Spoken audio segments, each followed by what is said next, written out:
Welcome to the 14th episode of the Next Man Up podcast. If you haven't seen it before, we're just three pals who like to talk sports, mainly basketball, hockey, and football.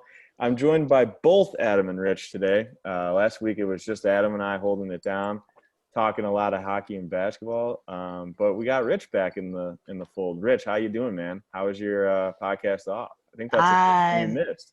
Doing all right. I think with the day off, I think we took a walk on the lake, got some dinner, just kind of like hung out. So that was kind of nice. I thought you were frisbeeing. Oh, yeah, Wednesday. Yeah, Wednesday was frisbee practice. But Tuesday, when we normally have our podcast, we went out for dinner and like run and walked and everything. So you played hooky for a girl, it sounds like. Wow. Yeah. What a I don't have to play hooky for a girl because I'm going to marry her, so I don't think I have to do this anymore. Maybe we'll gossip about this a little bit more later. What do you guys think? Maybe after some sport talk? Okay. Yeah, let's stay on that. Anyway, speaking of missing Rich last week, it's super funny because I rolled into our notorious podcast rundown sheet yesterday night when we were starting to kind of get it together and figure out what we were going to talk about today. And Rich threw something on there that I didn't even know about. And that's got to be one of the first times in recent memory where someone's put one past me on a basketball thing. Normally I've got I'm pretty in touch with what's going on, but Rich, lay it on me, man. I feel like we already talked about this for like 15 minutes before we started this podcast.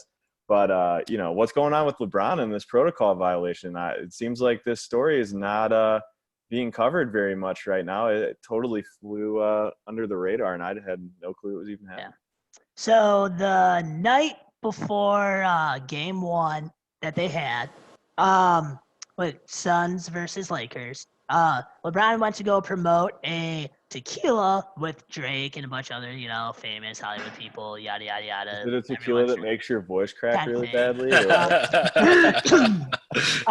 No, tequila makes me vomit, so, voice cracking's just me cracking. Me too. Fun, quick anecdote. I once threw tequila back up into the glass on a spring break trip. One time before we even had started drinking, Rich tried to take a shot at tequila, and not even out of being drunk, he just immediately threw it up because he can't stand to even have it in his mouth. That was me too. I don't think you got it down your esophagus. I think it was in your mouth, and it just made you vomit. That was me too. Yeah, I've only recently been able to do tequila shots, but I threw it back up into the glass, and I wasn't even drunk that day. I mean, I was drinking a lot on that trip. It was spring break in college, but it was after dinner, I had a beer at dinner, and then someone was like, I'll buy a round of tequila shots before we leave the restaurant and go to the bar. And we were standing at the bar, walking out the door, and I threw it back up into the glass. But anyway, maybe it explains LeBron's game one performance because tequila will mess too much tequila. So. Anyways, LeBron is a stakeholder in this tequila that they were promoting. I'm not naming the tequila because I don't know and I don't care for tequila, so I don't even want to get into that. But LeBron is a stakeholder in this brand or whatever, so he wants to go promote it.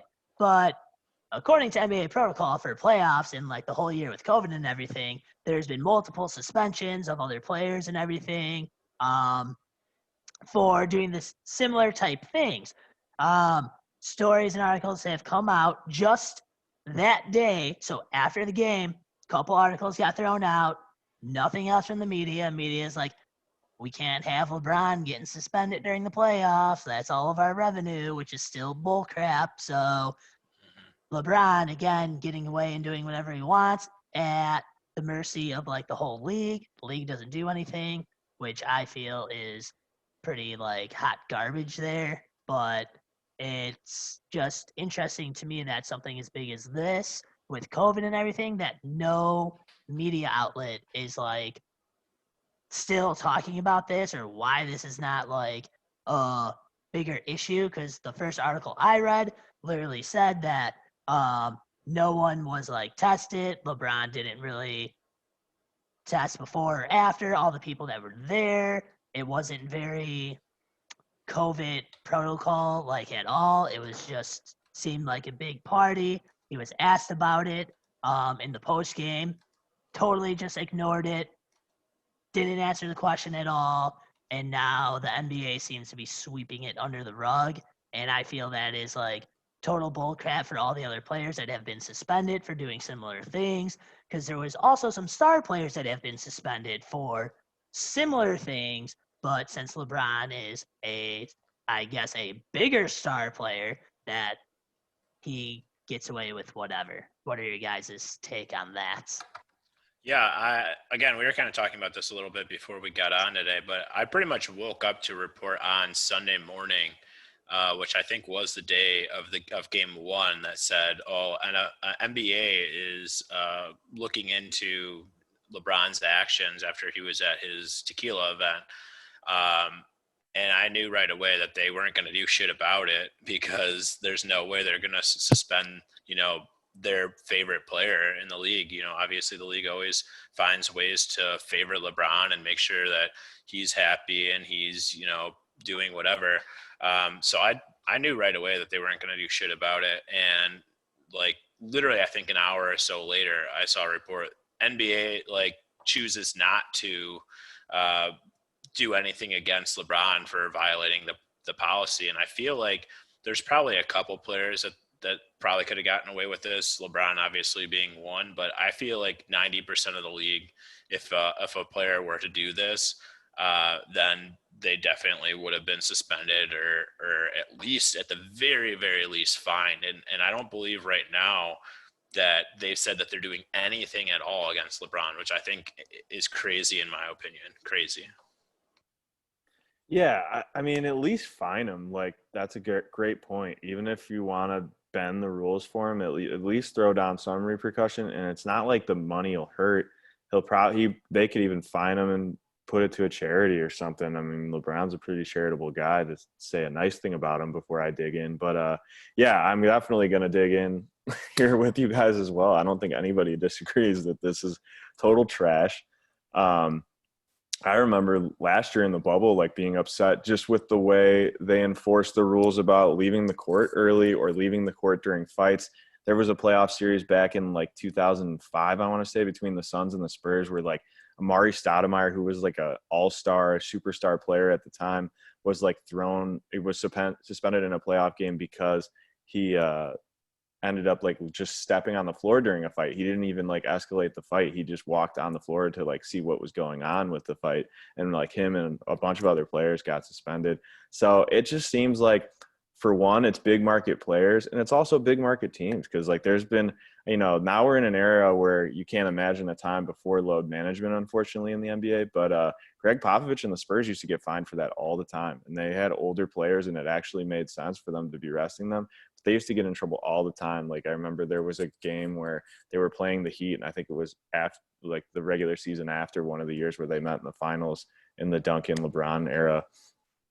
And he decided to bench Tony Parker, Manu, and Tim for rest, and he got fined and blew it all up. And then now you see LeBron James and plenty of other superstars taking games off all the time, even in their prime. So it's a small market player, or it's a big market player luxury, and it's also a big market franchise luxury. And unfortunately for real fans of basketball that want to see parity and things, players and teams be treated fairly, the Lakers are about the most beloved and affluent franchise in the NBA, and LeBron is their big star player. So I mean, it's unfortunate, it's stupid, but yeah, they're already probably worried sick that they might lose in the first round because they're down 0-1 to Phoenix. They're actually playing tonight, so that'll be a good one. Right. But yeah, I mean, they're probably worried sick that he's not going to be in the playoffs. You saw how they reacted the year that he sat the first year with the Lakers and they didn't make the playoffs. They had to crown Zion Williamson as the next LeBron James, and it was LeBron Sports Center, or Zion Sports Center, NBA, talking about Zion in the middle of other games because it was just there was nothing else going on without LeBron. So yeah, no, they know that their ratings have been down the past couple of years anyway. They were down in the bubble, if I'm not mistaken, for playoffs, and they need this guy on the floor as much as possible, especially given the Lakers' record without him. They can't afford him not out there, and if it costs them, a playoff series, especially this early on, they will be in huge trouble. So it makes sense, but it is frustrating. It's funny, honestly, kind of funny. But I just wish there was somebody to kind of hold the league accountable for just at least making it fair, between all the players, all the teams. everyone makes mistakes, but then some players get, held accountable for their mistakes. And I feel like LeBron is never one of them. I feel like he's gotten, Yeah. in trouble before, and he's gotten in, Twitter arguments, and he's threatened people, and like other players have been fined at the very least for these types of behavior. Yeah. And nothing ever comes of it for LeBron, because it's like he's the poster child of the league. He's everyone's favorite. And it's like that's one of the reasons I dislike LeBron. Like you can't As a say player, anything. You can't really say anything about his game. I mean, he's one of the best, for sure, top 3-4 players of all time, 100%. But it's frustrating because, some players are held to certain standards, and I feel like he's just not. Like he's just crowned, the guy all the time, and he's not held accountable, and that's frustrating. He is the king of the NBA, the ruler of all basketball. That's all I got. I had a point and I lost it just out of sheer anger, I think. All right. So since we're on the LeBron topic and we're speaking about LeBron, let's talk about his actual team, the Lakers, in the playoffs, down by 1 game. Is this the end of the Lakers' 7th seed playoff run, or are they actually going to be able to come back and rebound for actually tonight's game right now? They actually should be playing. Are they on already? They play at 9, so they play another hour. Okay, in an hour. I was gonna say I wanted to West make Coast sure we game. got this pod off quick when I looked at the time. Yeah, it's a West Coast game, so for sure. West Coast. So those games nice start late. No, but to your point, Rich, I think it's way too early to tell. I mean, we talked about it a little bit last week. LeBron kind of does have a history of losing game 1. Like his game 1 record, I think he's under 500. Every series last year, I think I heard. Yeah, every single he's series under 500 for his career in game 1, which is crazy for a player that's supposed to be as dominant as he is. So I think tonight's game is huge. If they can go down, if they go down 2-0, I think that'll kind of be a good showing. But it's nothing. Out of the norm for LeBron to be down 1-0. So I'm not reading very much into it, I guess, at this point. But this next game, I think, will be big. I'm going to chime in here real quick and do my take on this after just ripping on LeBron for protocol. I'm going to kind of like stick up for him here with his with his 1-game losses. To me, that makes sense. I think that's a very savvy veteran thing. It is a long series all the time for these games. I feel like game 1, LeBron is feeling out that team.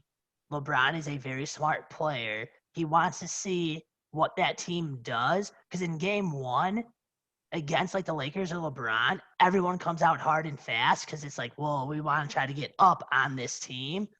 So like I feel LeBron knows that.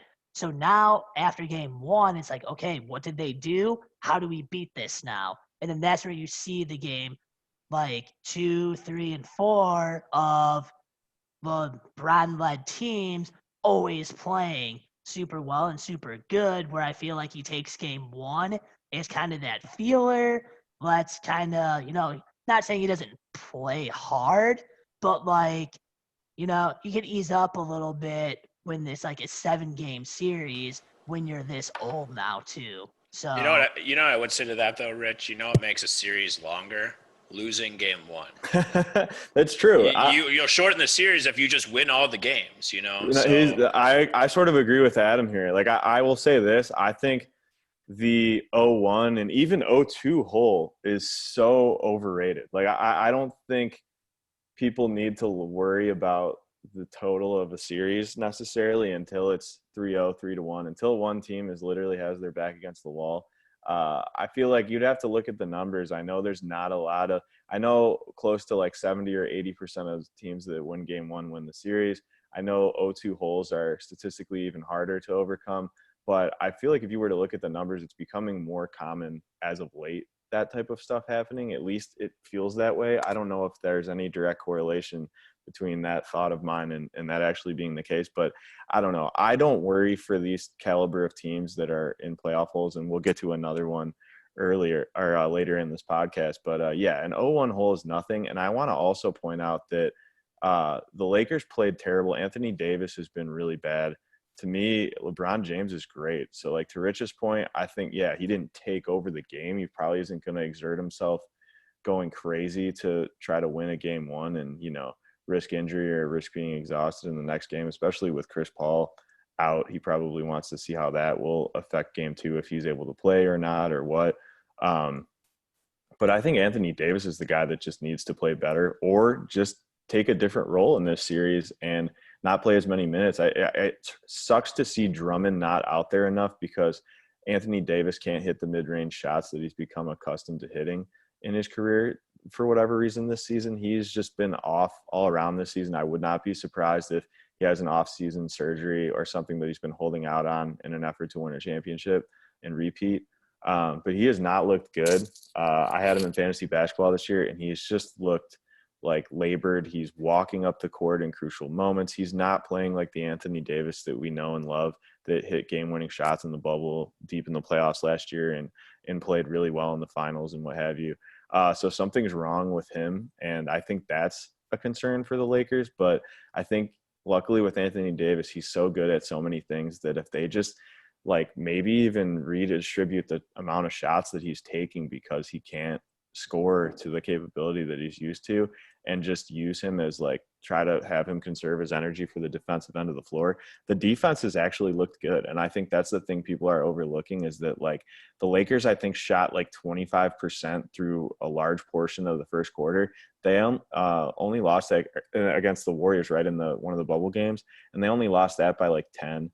I didn't watch the whole Suns-Lakers game, but they only lost that game by, I think, maybe 10 to 14 points. So they're not getting blown out by 20 or 30. So that shows you that they're having some trouble scoring the ball and they're having some off shooting nights.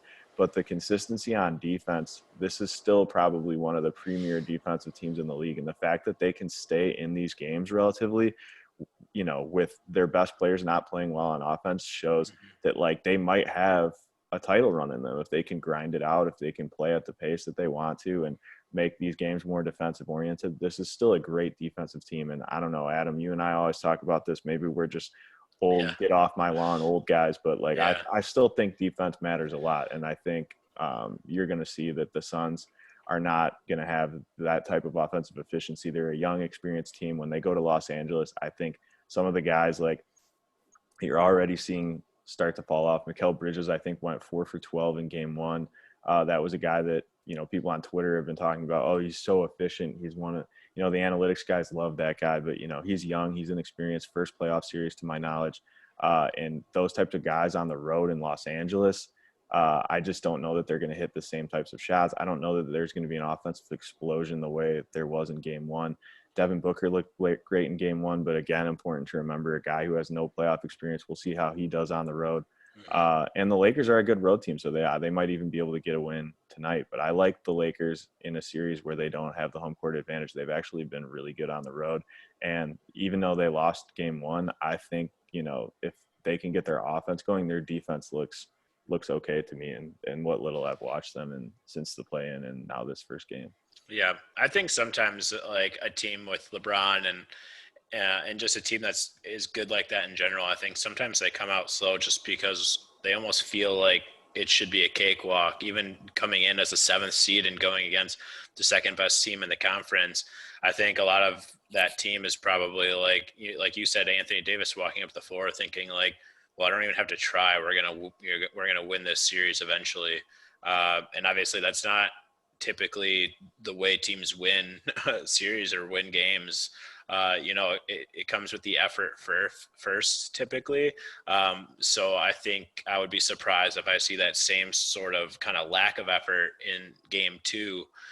I also would not be shocked if they do go down in game two, or if they start losing this game, that the refs kind of start having some calls go their way. Again, a big market team like the Lakers, big market player like LeBron. The NBA is still a business. They're going to want to see this team go far. They're going to want to see a seventh ranked team kind of maybe end up in the finals or conference finals at the least. I would be actually more surprised if the calls didn't start going their way than if we didn't see that. So look out for that for sure. I agree. I think they're rusty. They're not super healthy, but I think they have light years more. Well, I guess light years is more a measure of distance, but they have way more years of experience than the Suns do, other than Chris Paul and like Jay Crowder and maybe a couple other guys. And I think that's going to start to show later in the series. I think all it's going to take is tying this series, or even winning a game in this series to put a little pressure on the Suns and some of those younger guys to lose some confidence. They've never been in a playoff series. They had a nice 8-game win streak in the bubble, but you played 8 different teams. Like, to Rich's point, I don't agree that maybe LeBron was feeling it out and not wanting to win. I think he's a competitor, and I think he wanted to win, but I think he does understand that this is a chess match. Like, this is just one move in a much bigger game that could go 7 games. Right. Yeah. I mean, LeBron's definitely going to get those calls. You can't say he's not. It's the same thing with any superstar. Like, Jordan got the calls. Larry Bird got the calls. Like, Magic Johnson got the There's calls. guys who get calls. Like, Dwayne Wade got calls notoriously. Yeah, exactly. That's what I'm saying. There's players that get calls, and then there's LeBron. Yeah. Like, there's a different tier. If there's a GOAT of getting calls, though, it's LeBron at the top. I don't know. There's I don't know about that, Jordan actually. on the Wizards telling a ref, like, hey, that was a foul. And then the ref just going and being like, okay, there you go, Jordan. Yeah. Like, yeah, but that was the Wizards. Yeah, but still, that's shitty Jordan. That's like not even good Jordan. He was still really and they're good. Still making. Yeah, but still, that's like Jordan on like the complete decline. Yeah, but that's because he's never going to get. And it didn't matter, to Rich's point too. That's a regular season game too. They weren't going to go anywhere. Yeah, but still, but that's him getting out of Chicago, where nobody in Chicago ever gets calls on any sport. And going to another team and just Adam's gonna cry. Adam's gonna cry. Oh my God! Let's change subjects before Adam cries or breaks something. He's getting big sad over here. Speaking of getting big sad and being a fan of a team that can't get over the hump, which is the case with a lot of our Chicago sports teams. What the hell happened to the Edmonton Oilers, man?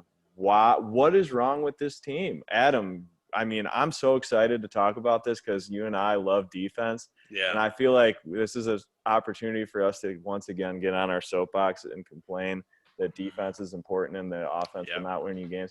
This is now 2 years in a row where the Edmonton Oilers outscore you, run and gun, showtime style of play with their 2 superstar players and, high-powered offense. Doesn't work in hockey, especially come playoff time. They lost to our Blackhawks in a play-in tournament-esque game. I don't know what they were calling that last season when they had the qualifying round where they faced us and we beat them in that series. And then now here they are getting swept by the Winnipeg Jets. What does that say? I mean, I hate to say this. I like some of the players on the Oilers, and it is exciting to watch some offense once in a while, but I'm kind of glad to see this, man. I think that team is everything that's not playoff hockey, and it's cool to see that it doesn't translate to success. I miss the days where there were NBA teams where, they're sort of I look at them, the Oilers is maybe sort of like the Brooklyn Nets of the NHL, that they can just go and run you off the floor scoring. And that works in the regular season, but that does not work in the playoffs. In the NBA, it still kind of does work in the regular season if you're able to get some calls like we were talking about. But, this NHL playoffs has been excellent, and I think a lot of the reason it's been excellent is the defense in the close games. And personally, I'm happy to see, some of the more offensive-oriented teams not just rolling through things, and most evidently the Oilers being one of them. Yeah, so obviously with the Oilers, it's worth noting, and I think 3 of those 4 games in the sweep, I think, went in overtime or were 1-goal games. So it's not like it was like an absolute beat down or anything like that. As we kind of talked again last week about, in the NHL, even when there's a sweep, they're usually pretty close games or really good games. So it was definitely that for this series. It was a hard fought series, and to be honest, if I was going to pick 3 matchups at the start of the playoffs and say, okay, these 3 matchups, I'm pretty sure one team's going to move on, I would have picked the Edmonton Oilers just because of how much firepower they have. And I didn't really believe in the Winnipeg Jets at all. I thought they were fringe playoff worthy at best, but yeah, they showed that when it comes down to these close games in the playoffs, it pays to be physical and it pays to, stop the other team from being able to score. So, yeah, I mean, they were close, but it just every game seemed to just kind of lean towards Winnipeg. And I kind of agree with you, Austin. A lot of that's built on defense, and eventually pucks go in the net. But if you're playing the best defense you can, obviously you usually stop more pucks than the other guys. So. And a series is tough too. It's easy to rack up points when teams are, maybe coming off a back-to-back or they're on a road trip and they're tired and there's just facing you does not matter as much to them because it's one game in the grand scheme of things. I guess this year is a little different with the way the divisions worked, and a lot of teams got to see, the Oilers multiple times up in Canada since they had that Canadian vision, which like you said, was pretty high. But I don't even think they played in Canada, right? Because of the COVID stuff. I think all the Canadian teams were playing like in Florida and shit like that. Oh, my bad. Yeah, you're right. Because they could not cross the border back and forth. Yeah, it was some weird stuff going on. So a lot of these Canadian teams didn't play at home for much of the year, if at all. I don't think so. So that's also kind of a strange thing for them, is like to really not truly get a younger team ice advantage at all. Crowd maybe would need that home ice advantage. I think the Jets have always been like that sneakier team. They've had some success in the playoffs before, and I think they're a team that everybody always overlooks.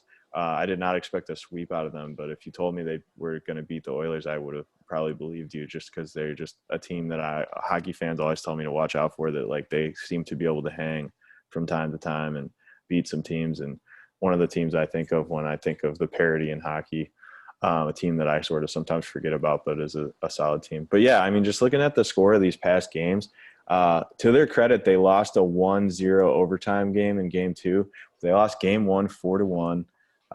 Game 3, they also lost in overtime 5-4, and then game 4 that they lost and finally resulted in a sweep, they lost 4-3.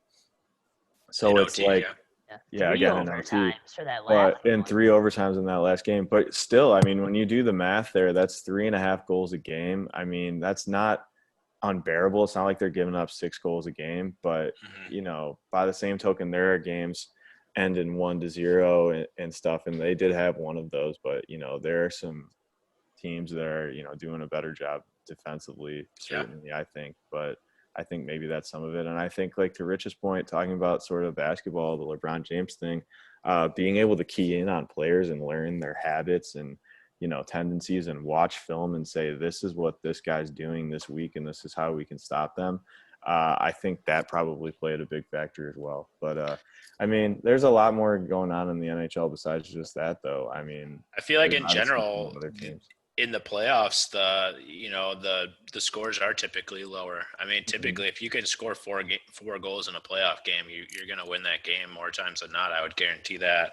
But we've seen a ton of overtime. We talked about it again a little bit last week, and it's continuing, and a lot of tight series.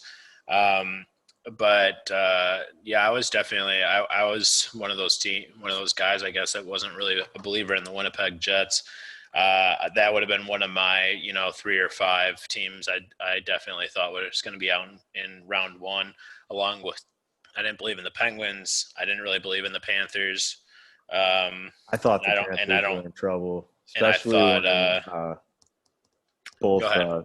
I'm sorry. I said I thought the Panthers were in trouble, especially when I found out that both superstar players in Tampa Bay were coming back from injury for game 1. And I think they might drop that first game, but then they'll be Tampa. Then I think went up 2-0, and then now they're up 3-2 in the series. And then the other team would have been Vegas over the Wild, who's actually made that a little bit more competitive of a series than I kind of imagined that to be. That would probably be one of my picks as being the sweep, would have been the Wild. And then the Canadians. Maple Leafs over Canadians. I thought again. that would be a sweep. The Canadians, like you were saying, if they played in another division, they wouldn't have even been in the playoffs. And they're struggling right now. They're down 3-0. That's an example of a team that probably doesn't have enough offense. 2-1. It's 2-1. It's 2-1? Yeah. Canadians won game 2, which I was surprised about in Toronto, I guess. But again, I don't know. I'm sorry, the game going on right now is 3-0, not the series. They're in the middle of a game right now, and the Leafs are up 3-0 at the end of the second period. That makes sense to me. So they would be going up 3-1 in the series. If they're able to win this game. If they pull this one out. But like to your point, though, I thought that would probably be a sweep. So if the Canadians even getting one game, I think, is an accomplishment in that series.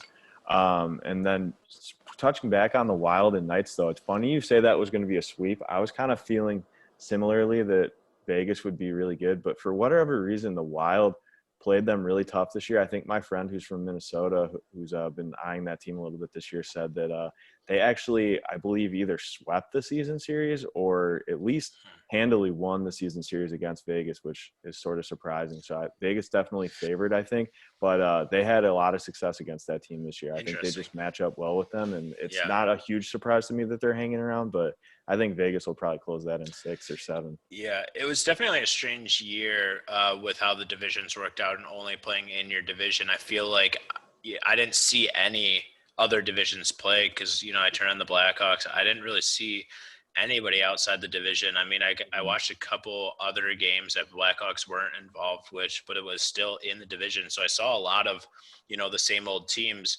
but I didn't watch much outside of that. So that's information that I didn't know about, that season series that went on. I just kind of looked at it and, Vegas was having a great year and the Wild seemed to, not have as great of a year this year. Yeah. I think that's the great thing about hockey is that it's not that simple. It always seems to be like there's teams putting up a fight, and in the series that aren't close, sometimes it's the team that's not even expected to win that's the one getting the sweep or finishing things up in 5 games or whatever. Dallas last year was a surprise, and they ended up in the finals, so they didn't win it, but I think that surprised a lot of people. Yeah. Mm-hmm. Yeah. I mean, I think that's one of the things that honestly, I'll definitely admit I got into hockey a lot more. One, because my brother started playing it, and 2, primarily like most of us maybe did in Chicago, other than maybe Adam, who I think is a much more loyal Chicago sports fan than I definitely am. But I got into it when they started to find success.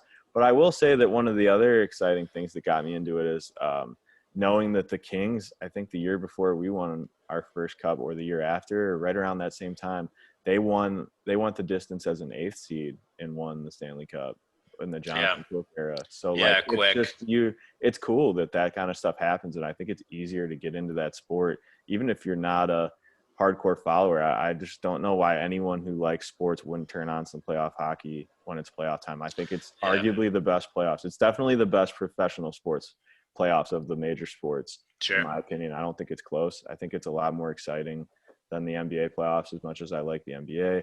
I think it's more exciting than the NFL playoffs, where you got some divisional teams sometimes that win divisions that don't really belong there and stuff. And I don't know, one game is fun for some people, but I like a series where you kind of get to see how teams make adjustments and see some coaching kind of come into play and stuff. So I really like that. And then, March Madness is incredible too. You could definitely do that. But yeah, if you're not watching NHL playoffs and you're watching this pod, go watch it, because even if you're not a big hockey fan, I highly recommend it. I think what hockey also does well is the people that are usually the commentators and stuff do a really good job of explaining, what's going on. I think that was one of the things that was hard about hockey initially to get involved with was, it has a lot of weird rules, icing. What does that mean? The players are coming on when there's no break in time. If you're not used to watching hockey, that might be a shock for you. Stuff like that is just very different as a sport, but it's really easy to just watch and learn from just watching it, and it's really time worth spending. I think it's a lot of fun to watch hockey, especially if your team's good. Even if it's not, I think the parody just makes it so fun to just be a general fan with no dog in the race and just enjoy watching it. Like, I almost sometimes find it even like I find the years where we're not in it almost as fun as the years where the Hawks are in it, just because it's fun to see what's going on around a league that I admittedly don't watch a ton during the regular season. I know some of the star players, and I know, the teams that generally tend to be good from year to year, but there's always some teams that I sleep on, like the Jets this year. I don't know many guys on that team other than like Wheeler. But they turned up and swept the Oilers, who are definitely much more of a marquee team in my opinion, with some star players on it. So I think it's a team it's a sport that's about grit, and people come back from deficits in series. Lower seeded teams go the distance, and it's a gritty thing. And it's amazing to see sure. what the players are able to do physically as well. As far as if you've ever ice skated before, it's pretty grueling on your muscles to skate around out there for that long. And I once ahead. almost fell on a small child on a date, allegedly, like when I was like 18.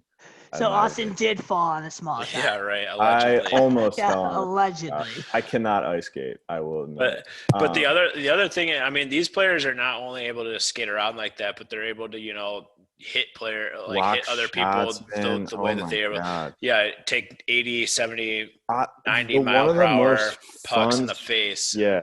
One of the most fun sporting events I've watched this year, honestly, was game 1 of that Vegas Wild series. I watched that. Oh my God, Fleury was on fire. Guys were blocking shots. I saw a highlight. I haven't watched much of this series, but Sidney Crosby on the Penguins, who people like to complain is like sort of the little LeBron James of the NHL. He saved a puck. Like he blocked a shot in net so like even superstar players get down and play gritty, and which I think is a nice segue into maybe our next segment. Speaking of a team that has some stars that are known for their grit normally, the Miami Heat in a 0-2 hole, guys, coming off a game 2 loss where I think they lost by 25 or 30 points. An absolute bloodbath. I was getting ready to turn that game on late, thinking it would be close like the first game, or at least it would be within 10 points either way. And it's a blowout. But what do you guys think? I mean, I don't know if anyone has an immediate take, but I certainly have one, but I'm happy to flip it over to one of you guys. I've got kind of a theory of what I think is going to happen in this series that I'd like to kind of get down documented in some capacity. I think this last game, Miami, who is a pretty good defensive team, gave up like 45 points in the first quarter, and we're down by over 20 points at one point in the game. I don't really see them coming back from this, I guess. In general, really? I think they're going to hang in there. I think they're definitely, not going to get swept, in my opinion. I don't think it's going to be a sweep. And I think they're going to use that defense to win a couple games, especially back in Miami. But I don't see him being able to come back and actually win the series after being down 2-0. Okay. But I do think it's going to be, from here out, I think it's going to be a little bit more competitive. Rich, you got anything to add? Yeah, I was going to say, dude, Heat's going down. I think they're going to be swept. If of anything, they might win like a game. Yeah.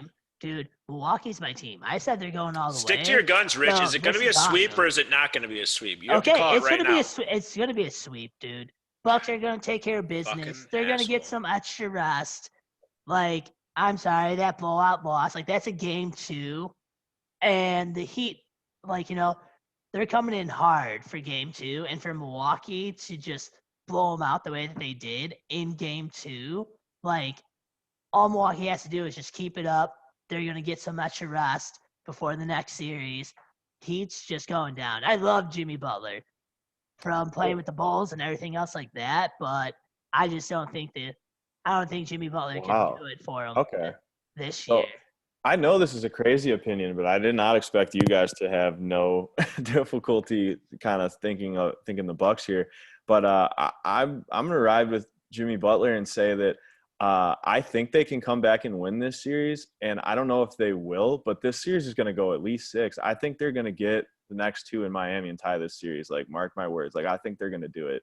And the reason why, I'll tell you, is for one, they lost game 1 in overtime by a point or 2 points, and they lost game 2 by 25 points. those are both worth one in the playoff tally. It's just, like tennis or something. It doesn't matter how bad you lose a set by. It doesn't matter how bad you lose a game by. It's one game. I think in the 98 finals, I think they were saying in the Last Dance, the Utah Jazz, they lost one of the games to the Bulls by like 50 points. I think it's still an NBA Finals record for like worst loss in an NBA Finals. They still won 2 games in that series. It was still a series. It still went 6 games. The final game came down to a buzzer-beating shot from Jordan. That he misses that shot. That series is going 7. Like, it's still competitive. Like, that was a competitive series, and that's just one game. It's just one blip on the radar. It's also important to note that the Raptors, the year they won the finals, they were down 0-2 to the Bucks. So, I mean, I'm not going to discredit the Bucks and say that they're not a better team than they were that year when they were, gave up that 2-0 lead. I think they're a much better team now. Giannis seems a lot more confident. I think adding Drew Holiday was a great move. But don't count out this Miami Heat team. Eric Spoelstra's a championship coach. He's been in tough spots before. This team grinds. They're going home to Miami. I think if they're able to win this game, game 3, watch out. They're tying this series, and if they get it tied, I really think they can win this series. I'm not going to guarantee that they will win this series, but I'll go ahead and make a prediction that they're going to tie this series. It's going at least 6. Get your brooms out. Milwaukee's going to take care of business. It's one game. If things go differently, here, let me ask you this, Rich. Do you feel differently if the Heat pull out the overtime victory in game 1 and then they drop game 2 in a blowout fashion? Are you still thinking the Bucks beat them? Or are you thinking that the Heat have a chance? Because that's the thing. When you're a team that's lower seeded, all you have to do is steal one game on the road. So they lost the first 2. They'll still have another game in Milwaukee. So, they've got to win these next 2 in Miami, and then they have to win one of the other 2 games in Milwaukee, and then they've got to win their other home game. Miami's got a ruckus crowd. I'm pretty sure they're pretty lax on COVID down in Florida. If that Super Bowl is any evidence, I wouldn't be surprised if Miami comes out and if they win game 3 and the fans get into it, and Tyler Hero and Duncan Robinson are cannon threes. I think they're young guys that liked playing in the bubble and not having a crowd or might struggle against a road crowd. They come home and in their home backyard, and they're playing against their fans, and one of them gets hot and starts hitting shots. It's going to do wonders for their confidence. I think it'll open up the offense. And I also think too, one of the reasons that the Bucks were able to beat the Heat down, at least in what little I was watching, because I didn't watch a lot of that game because it was a blowout, is they were playing zone. When you play a zone defense in basketball, you're giving up a lot of 3-pointers, and you're rolling the dice and saying, we dare you to beat us from 3. And some nights they'll beat you handily. Teams will knock down 3s. But in the same way the Jazz lost game 1 to the Grizzlies, and I think they're the best 3-point shooting team in the league, but the Grizzlies kind of played a similar style and said, go ahead, shoot them. You're not going to make all your 3s all the time. That's going to lose you games sometimes. I think the Heat will either adjust and they'll play more of a conservative man-to-man style, or you might see those shots just not fall on the road. Brent Forbes, I think, hit at least 5, maybe 6 3-pointers. I mean, he was a huge lift off the bench. That's a guy that not even normally a rotation player, I don't think. And do you really think those types of guys are going to have those kind of games on the road? As I think that's, we're coming out of the bubble, and I think we're forgetting sometimes that a change of scenery can do wonders. And I don't know, I think it may be a crazy take, but I would not be surprised if the Miami Heat tie this series. I don't think that's going to happen. I'm going to go back to what you guys have been talking about previously that's been brought up constantly. Defense. Keep hearing from both of you guys. Defense. Miami has one of the best defense in the league. So does Milwaukee. Milwaukee has a great defense as well. I think Milwaukee has a better defense than the Heat, and that's what's going to decide it. I also think they do and they don't. They have a better interior defense because I think they have 2 great rim protectors instead of the Heat just having one, and Bam, who hasn't played super great. But I think Jimmy Butler is the best perimeter defender in the league. And he's been trying to guard Giannis, which I think is also a coaching mistake. I think one of the perks of Eric Spoelstra is he's coached superstar players and he can break the tough news to them. But I think he's going to have a talk with Jimmy Butler and be like, hey, man, you got to put your ego aside. This is not a one-on-one matchup. You can't guard Giannis, and that's not a reflection of you as a defender. This dude is 6'11", 7 foot. You're a shooting guard, man. You're playing power forward. You can't guard this guy. We need to put Bam or Andre Iguodala or Trevor Ariza or some other guys on him, find a different strategy for guarding him. But I know Jimmy Butler has guarded him for stretches, and like that's not going to work. He's not big enough to guard him, and I think that's one of the perks too of having a coach that's won championships and taken the team deep and had superstar egos on the team. He's not going to mince words with Jimmy Butler. I think he's going to tell him, like, look, man, you want to win this? Like, we got to change some things. And I think Eric Spoelstra is going to make some adjustments, and I think they're going to tie this series. I really do. I think Eric Spoelstra is overrated as a coach. Well, I'm not saying he's not. I wouldn't say he's not a good coach. He's a good coach, but I think because of a good coach, I think he's overrated. Who? Like, I think Mike Budenholzer is overrated. I think Eric Spoelstra is definitely a better coach than Mike. There's a lot of people that are overrated, but I mean, I think he's overrated just because the players that he's had on that team when he's won. But who does he have now? He has Jimmy Butler. Bam, who no one knew about until Jimmy Butler got there. Yeah. So it's like, who's he really have on that team? That team, I think. Well, that's why they're going to lose in round one. I mean, I don't know that they're going to lose. It's still a lot of series left. I'm going to say they're about where they're supposed to be for their talent level. I think there's not many coaches that would take that team to the finals, and I don't think there's many coaches that would have them, given the injuries and COVID situation they had this year. They were right in the mix to maybe be a 4 or 5 seed. I don't really know that there's many coaches that would have them playing much better than this. Like, I don't know if Tom Thibodeau would have them playing much better than this. I don't know if there's any other coaches that would have this Heat team playing better than this. They're playing a great Bucks team that has more talent than them. Yeah, I'm gonna say Bucks win it in 6, but I do think the Heat kind of grab a couple there. I think the Heat are gonna tie the series. I don't know if they're gonna win. If they tie it, I think I'll kind of assess it from there and see where the momentum is swinging. But I don't think the Heat are out of this series. I think they're winning Game 3 for sure. And if they can win Game 4, watch out. I think they could win this series. But it's going probably 6 is what I'm going to say. Milwaukee, get the brooms out. It's happening. Getting the brooms. It's definitely not a sweep. I'll bet you. I'll bet you it's not a sweep. I'll take that bet. 6 games. Okay. 6 games. I'll take that. I won't even bet that. I'll bet that it'll be at least 5. But I think it'll be 6. I would even bet somebody that it'll go 6. I'll bet both of you guys it's going to be a sweep. All right, 1 keg on Rich. If you lose, we have a kegger and you pay for it. Yeah, I want an Oberon keg.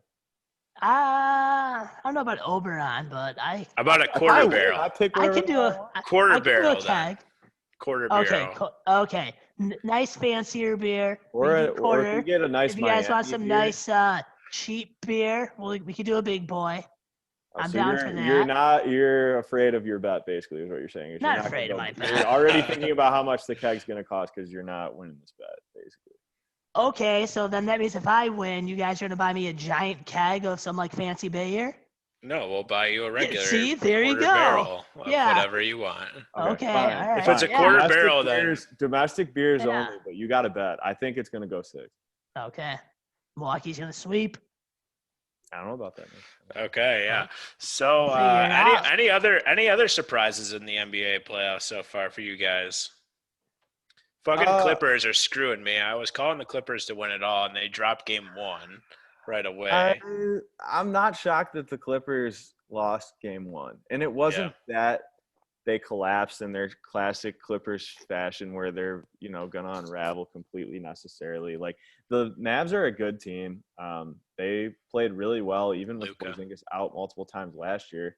Everyone there is a year better than they were last year. They're a relatively young team, and I think the Clippers took a step back. They're not as deep as they were last year, and the Mavs still gave them some trouble in the bubble last year. So I wouldn't be surprised if the Mavs win that series. I think the Clippers will still win it. I mean, we'll see. I think it'll be super close, but I think that's going to be one of the more competitive series, and I'm not surprised that the Mavs are already winning games in that series. And then the Nuggets dropped Game 1, but then came back with a strong win last night. How do you guys feel about that matchup? I'm not shocked by that one either. That's a team that I don't think has a consistent commitment to defense. And they don't really have perimeter defenders that can guard Damian Lillard and CJ McCollum. So I think it's going to be a scoring battle all series. And without Jamal Murray for the Nuggets, I could see the Blazers winning that series.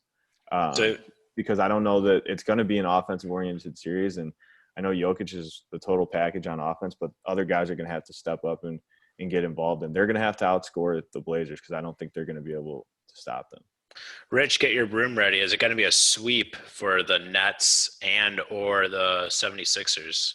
What do you think? Oh, Nets should sweep the Celtics, but I'm not totally sure because the Nets are also kind of like a weird team with that like power like three. Like any one of those guys at any given time kind of like get too relaxed and just kind of like, yeah, like whatever. I'm just gonna. I could see them like go up 3-0. I could see just them like go up 3-0 and lose game 4 just to fuck with the people who bet them to sweep in Vegas or something. Like they're like, to Rich's point, I see them not taking this super seriously. I could see honestly they go up 3-0 and like rest one of those star players. Like they've been like that this year.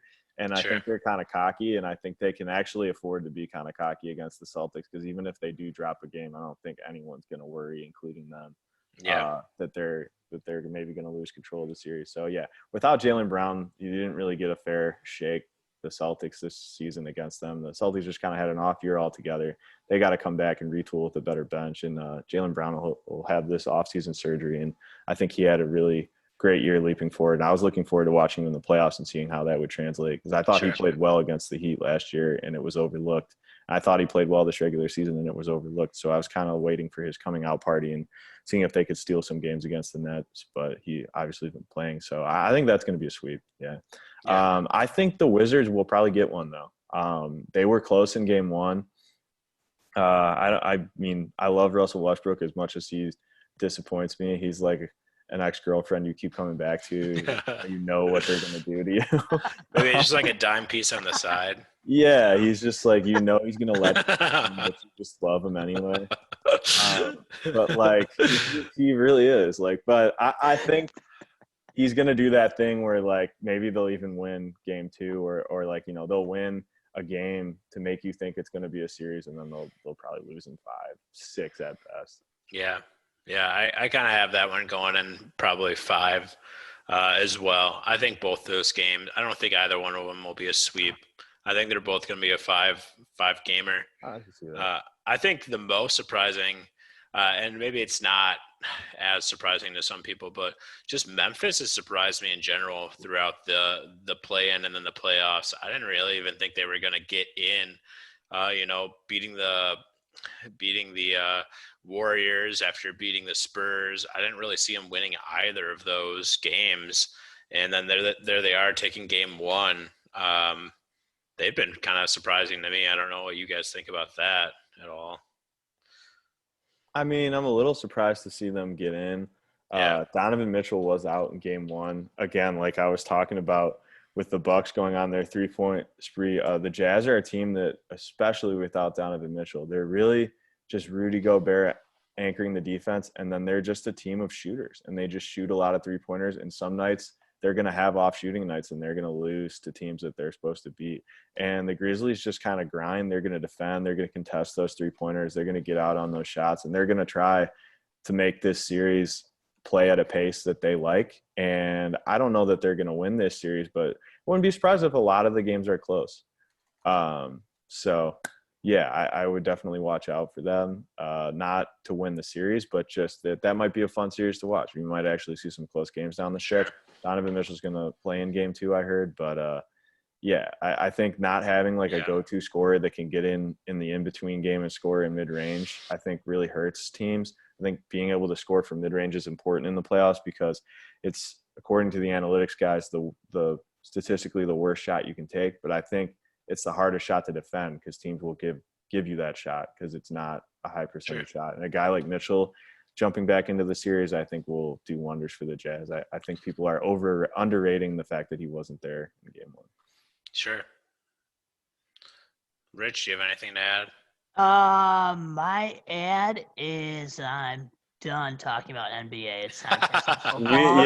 Let's go to Rich is sending us passive aggressive chats. Let's go. We do have one more segment to get to, which is I want to rage on this segment real quick too. The Julio Jones rumors and everything like that. I watched the Skip and Shannon quite frequently. Undisputed. Yes, Undisputed, whatever their show is. I don't care. Oh, I we're like not Shannon supposed to say Sharp. that. We don't plug any I don't shows know. here I don't or care. product. We'll blank that out. Yeah. We'll blank that out. No, we don't have to do that. Whatever. I just want to rage on Shannon Sharp.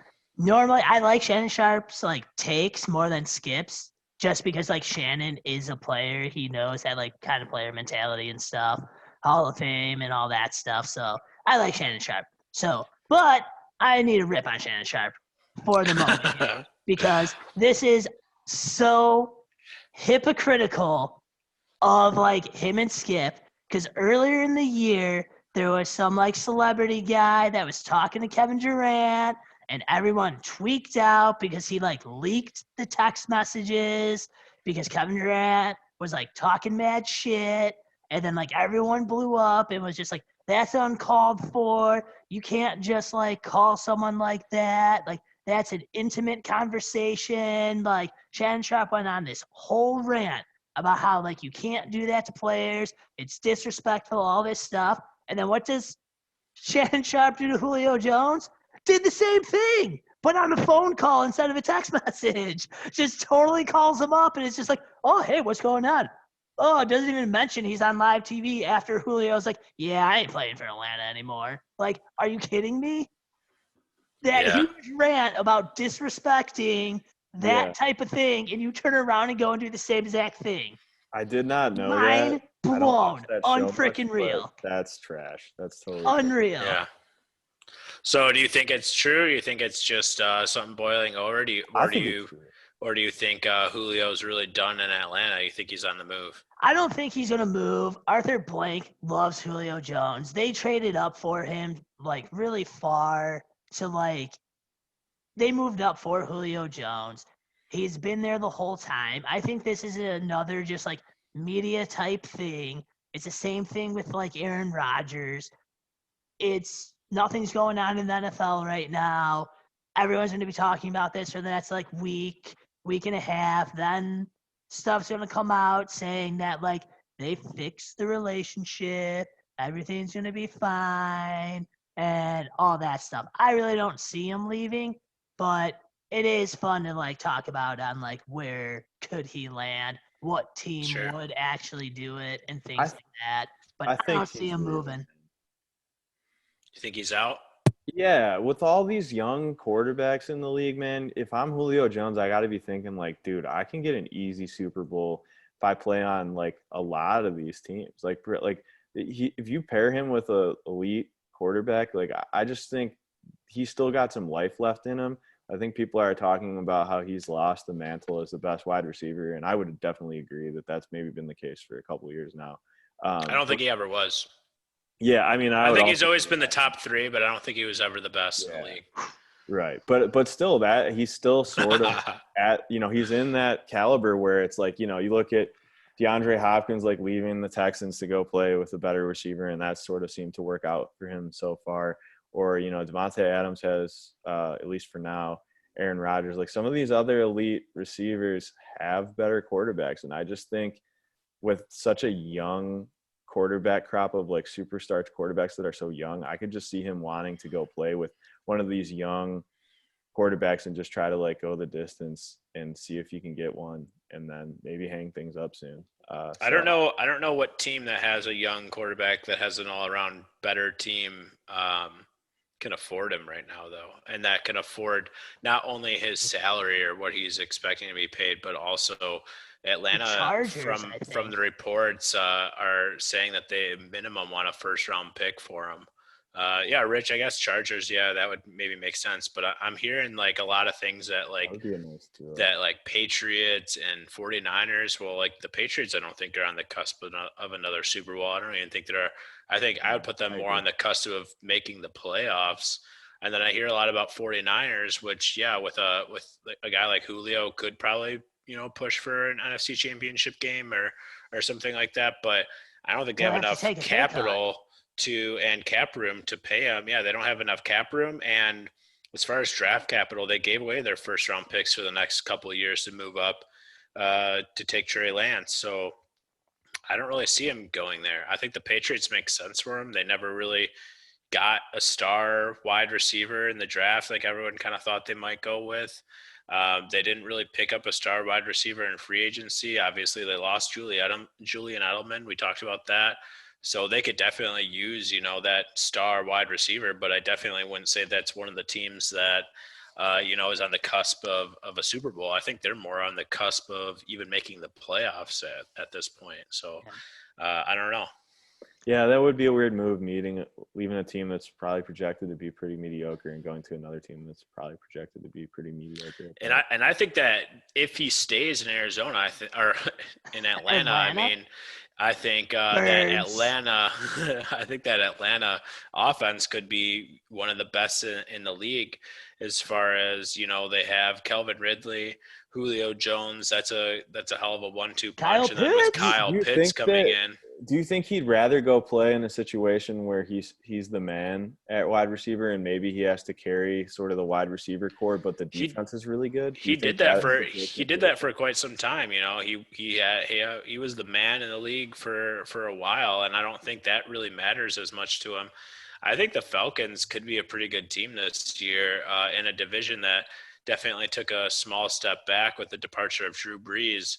I think that could be the best offense in football. They just have to figure shit out on the defense to actually be competitive. I don't think it really matters as a receiver. I don't think it matters for all receivers to just be the guy, especially if you're on what's the best offense in the league. If you point to it and saying this is the best offensive in the league and you're Julio Jones, I think that's enough for you as long as you at least can make the playoffs. I mean, it's an aging Julio Jones. Like, he's depending on his health. If he stays healthy, he could still kind of demand that like double team every once in a while. Mm-hmm. But like at the end of the day, he is on the back end of like aging receivers for sure. So like, I don't know, aging receiver. I wouldn't want to go somewhere where I have to like be the guy. Like, if I'm aging, I'm at the back end. I don't want to see double teams all freaking like season long. Like, I don't think Julio ever wants to see double teams. No, he would love to be single covered all the time, but you're Julio fucking Jones. So you're gonna see it. I mean, I agree, but at the same time, staying in Atlanta, he's gonna get a lot more single coverage with the way Ridley's been playing. Now you got Kyle Pitts. Like, you can't double all those guys. So, like, that's going to be a nightmare. So that's why I don't see Julio, like, leaving, because his comments seem pretty straightforward, though, Rich. Yeah. That's the only thing. Yeah, that is. That is true. But I can see a lot of teams going through. I think he wants to compete and be among those top 3 or so wide receivers in the league for a couple more years, because he is starting to be on the back end of his career. And I think he doesn't want to blink and be like, gosh, I'm the third best receiver on my team, like, and we're not even like winning. So what's the point? You know what I mean? I think he would either want to go be on a team where he could, have one more nice like statistical season, or I think more importantly, like you guys said, he wants to go out to a contender. I don't know. Well, first of all, he's got to stay healthy in general. I mean, I think he hasn't been fully healthy for a full season in quite some time. Even if he's played most of the games, I feel like he's struggled with injuries here and there, and obviously that's a product of that aging. So no matter what team he goes to, he's going to have to try to stay healthy. I don't really see a lot of teams where it makes sense. I mean, if the Chargers could afford him, that would be a hell of a move for the Chargers, but I don't really see it. I think the team that's most likely to acquire him, because they have a history of acquiring kind of those aging receivers that are historically good, is the Patriots, but I don't think that gives them a better chance at competing for a Super Bowl or even, even a conference championship at that point than it does in Atlanta. So I wouldn't be surprised either way, I think. Last little take here with Julio. Austin, where do you think Julio's going to land? Destination. I don't know. I don't know what the financial situation is. I'm not that in depth of a fan. Let's just throw that away. Where do you think he's going? Throw it away. I mean, I think it's throw it away. Where's that he going? Chargers idea is an interesting concept. I think that's a team that has a sleeper young quarterback that, could be a star. And I think that's sort of the pairing that I was sort of grasping for. And I'm glad you sort of threw that idea out there and made it easy for me. But like, there's yet another young quarterback that I think people are overlooking that I think, you put him in that situation, and you got Keenan Allen who could help him take some pressure off of him. That'd be a hell of kind a of share the duo. backfield, but not share it too much to where Julio's not getting enough touches to feel like he's contributing. I think that would be kind of a fun place for him to go. Nice. And then change of scenery that I think he's probably ready for. So I think it would be cool. All right. Adam, where do you think he's going? I just want to touch on that for a second. If he ends up with the Chargers, I think it's the Chargers-Chiefs, which is crazy because they're in the same division. I think it's going to be Chargers-Chiefs as the top two teams in that whole conference. I think the Chargers already are an underrated team, and if they can acquire a 1-2 punch of Julio Jones and Keenan Allen, who I always feel like is slightly underrated as in his own right, that would be a crazy good team with Justin Herbert, who is an upcoming star at quarterback, and they're working on their offensive line. Their defense is already pretty solid. I think that could be a crazy good team, actually, but I don't see that happening. I think he either stays in Atlanta or either the 49ers or the Patriots somehow find a way at acquiring him. If I had to make a call right now, I think he stays in Atlanta. I don't see the Packers and stuff like that. Some of those other teams that people are throwing out, I don't see that happening at all. God dang it, Adam. You took mine right there.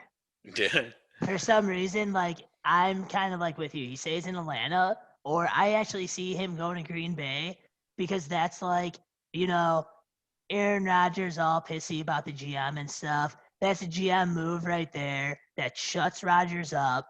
He plays for the whole season. God, That's done. As much as I would hate to see Julio Jones as a Packer, like that move, I can't see that either. That makes sense, though. As much as I hate it, though, that makes Devontae Adams upset because now he's got to share touches. He's coming off a season where he was arguably the best receiver in the game, and now he's got to share touches with Julio Jones, and so now you put out one fire, but I think you would start a different fire. Yeah, I don't like that. Yeah, but Julio going like anywhere, even with Keenan Allen. Now you're taking touches. I think Keenan Allen, Allen's a little bit more he's an underrated, subdued guy. Yeah, and I think he's I don't know him that well, but I've had him in fantasy.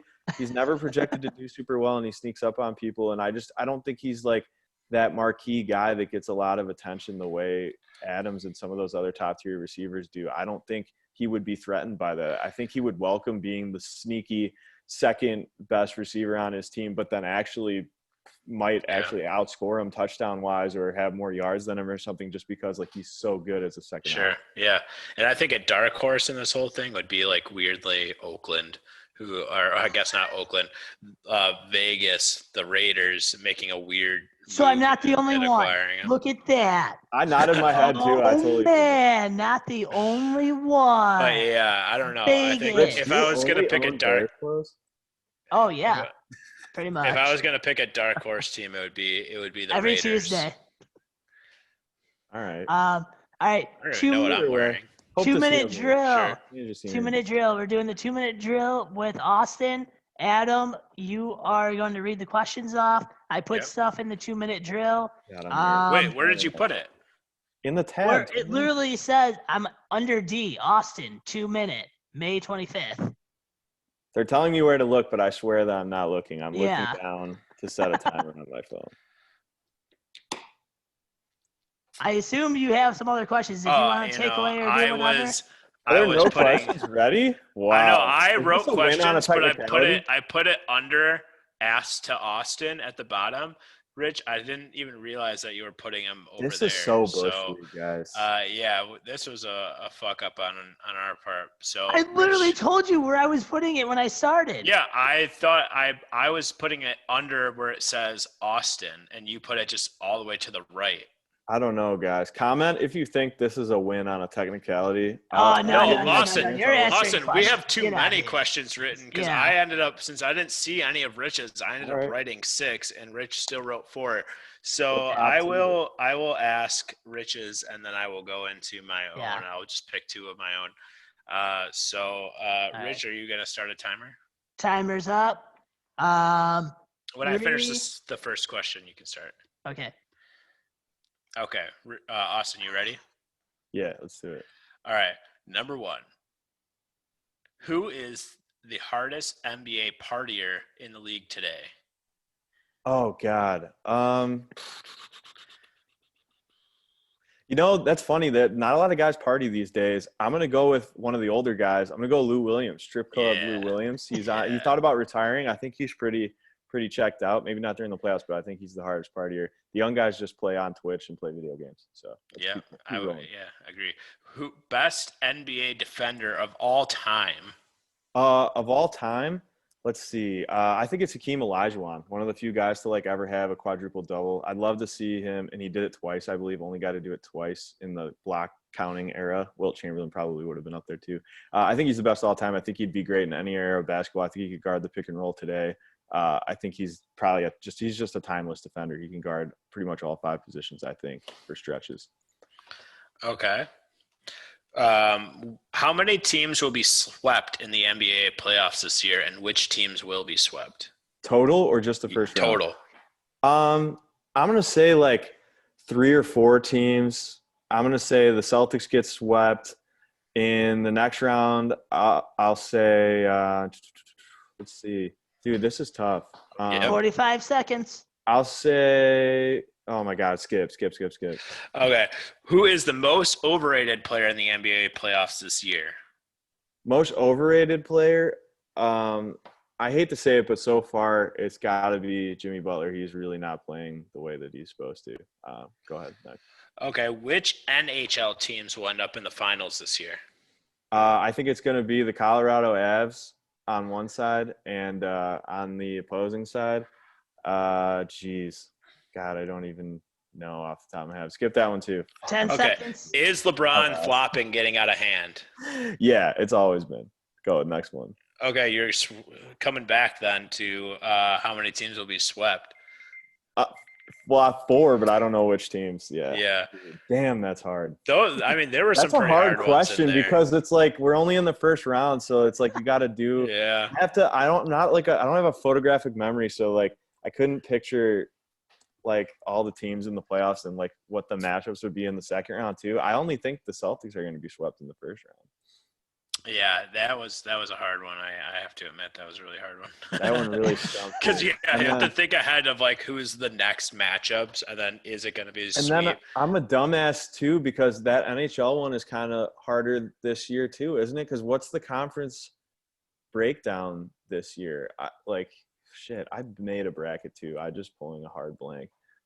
It's okay, Austin. We'll give you I know the Avs I have the Avs winning it, and I just don't remember who I put them playing against, and I'm just pulling the super blank. We will give you a pat on the back, but also a loss. Yeah, that sucks. That's a bummer. You hate to see it for me. I'm really bad at 2-minute drills. It's hard. I think it's because I was ready to go and I relaxed. You guys faked me out. Even when you dude, I still couldn't tell you. Looking at the Eastern or the other conference from across the way, I don't think I have any clue who's going to get through. I'll say maybe Boston Bruins and Avalanche in the final, but I really don't know. To be honest, who's coming out of that? Could see it, but I think the Avalanche are the best team in their conference for sure. All right. Nice. Well, until next time, I guess. Another cast down. Dude, that's a shame. Right. It's okay though, because I'm gonna win that Miami Heat bet, and you'll get one. You'll get one eventually, Austin. I will. Oh, man. We'll give you all easy questions sometime, so you can feel good about yourself. No, don't do that. I can't wait to win this sweep here. Nah, Rich, I feel like if you lose the bet instead of the keg thing, could we just hit you in the nuts with a broom? No, absolutely not. Dude, I have not done sports betting, but this is my first sports bet. How do I, is that even an option? Can I just pick that? You probably can live bet for that. A sweep? Yeah. You brought the broom out. I feel like if you lose, we should be able to just rip the broom out of your hands and hit you in the nuts or something. No.